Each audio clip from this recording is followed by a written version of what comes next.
Bonjour. Alors, à travers les notions donc de TMS, de droite de budget, de courbe d'indifférence, d'utilité, nous avons balisé le terrain.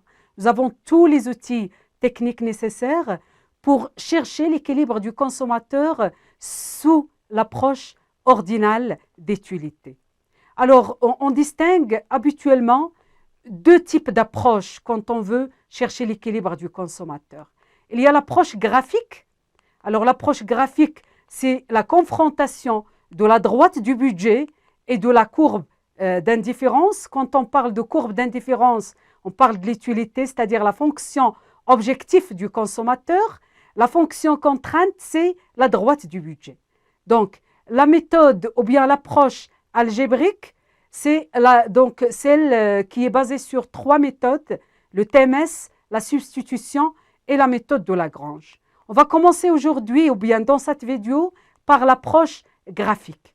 Qu'est-ce qu'on entend par approche graphique? De l'utilité ou tout simplement la position tangentielle de l'équilibre. Pourquoi on parle de position tangentielle de l'équilibre? Parce que l'équilibre du consommateur graphiquement parlant s'obtient quand la droite de budget est, je dirais, tangente à la courbe d'indifférence. Le point où la droite de budget est tangente à la courbe d'indifférence nous donne l'optimum du consommateur.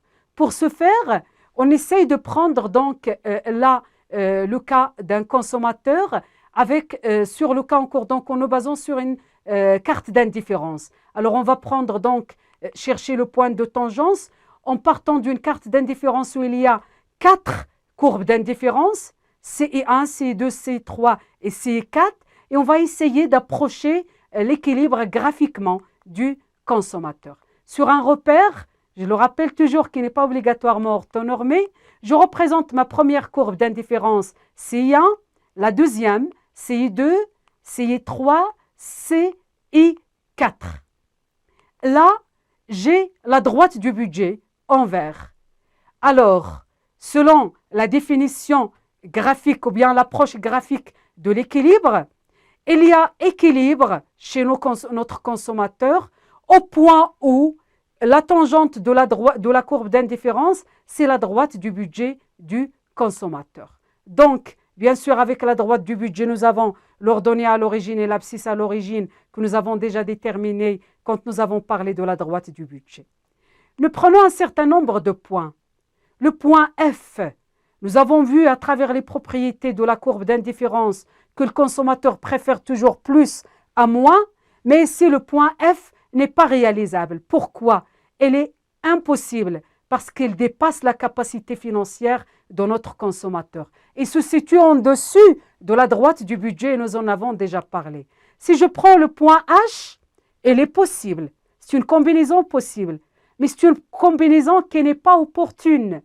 C'est un manque à gagner en termes de satisfaction pour le consommateur parce qu'il se situe en dessous de la droite du budget. Si je prends le point E et G, ils se trouvent tous les deux sur la droite du budget, mais le point G n'est pas opportun parce qu'il n'appartient pas à la courbe d'indifférence. Me reste le point E qui est le point d'équilibre ou l'optimum du consommateur. Le consommateur, avec son revenu représenté ici par la droite en vert et sa droite de budget CI3 atteint son équilibre au point E, ce point a l'abscisse X0 et l'ordonnée Y0, c'est la quantité du bien X et Y qui assure le maximum d'utilité pour notre consommateur, d'où la résolution graphique, bien sûr, de l'équilibre du consommateur.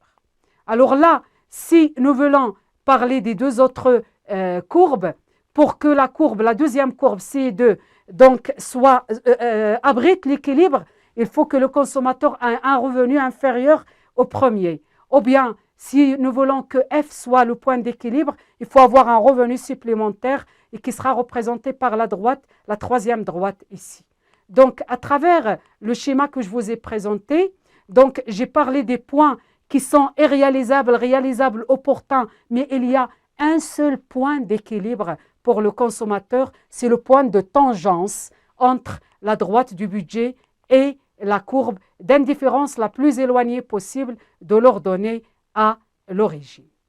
Alors, cette approche tangentielle de l'équilibre du consommateur peut être aussi approchée à travers la notion du TMS ou précisément l'expression, je dirais, graphique du taux marginal de substitution. Pour ce faire, on essaiera de trouver la relation entre l'optimum du consommateur ou son équilibre, le taux marginal de substitution et les prix des biens X et Y. Là, qu'est-ce que nous retrouvons? Nous voyons l'équilibre donc ou la résolution graphique de l'équilibre du consommateur, du consommateur. Le point E, c'est le point d'équilibre, donc parce que c'est le point de tangence donc entre la courbe d'indifférence U0 et la droite de budget. En ce point, qu'est-ce que nous constatons? Qui dit point de tangence dit que c'est un point qui appartient à la fois à la courbe d'indifférence et qui appartient à la fois à la droite de budget. Donc, en ce point précis, E, nous avons l'égalité entre la pente de la droite du budget et la pente de la courbe d'indifférence. Or, la pente de la droite du budget, c'est moins Px sur Py, et la pente de la courbe d'indifférence, c'est variation d'y rapportée à variation de x, d'où l'expression graphique du TMS, à savoir qu'à l'équilibre, le TMS est égal au rapport des utilités marginales, qui est lui-même égal au rapport des prix, et par là, on déduit l'égalité importante suivante qu'on va utiliser par la suite. En valeur absolue, le TMS est égal à l'opposé donc de la variation d'y sur variation de x, qui est lui-même égal au rapport des utilités marginales de x sur utilité marginale d'y, qui est égal au prix de x sur prix d'y. Nous voyons là la combinaison des propriétés ou bien de l'expression économique et graphique du TMS et qui nous servent je dirais, beaucoup, ils nous servent beaucoup pour parler de l'équilibre du consommateur à travers la résolution graphique, bien sûr, de cet équilibre. Donc là, pour la combinaison, donc, je l'ai déjà dit, pour notre consommateur, c'est X0, Y0, mais pour la connaître de très près, je vous propose tout de suite une application. On va essayer de résoudre le problème d'un consommateur avec les données qu'il faut en utilisant la méthode graphique.